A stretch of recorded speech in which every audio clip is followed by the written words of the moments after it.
لیکن صورتحال یہ ہے کہ ہم میں سے ہر ایک تو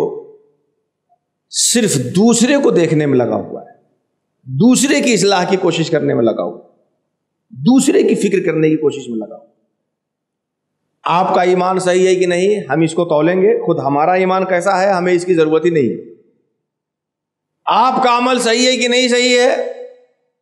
پوچھ دیں گے تو ہم دارالفتہ میں صبح سے لے کے شام تک کھائے پیے بغیر مسئلہ ڈھونڈتے رہیں گے، لیکن خود ہم کر رہے ہیں کہ نہیں کر رہے ہیں اس کے اوپر اس کی ہمیں فرصت نہیں۔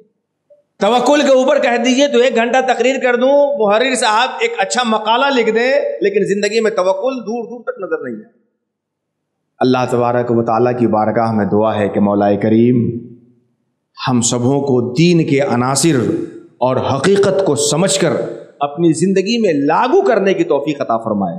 اور اس کے ساتھ ساتھ جن چیزوں سے وہ اپنے بندے کو مقرب بناتا ہے اور غایت قرب تک لے جاتا ہے، وہ نوافل، وہ سنن، وہ مستحبات، انہیں بھی انجام دینے کی توفیق عطا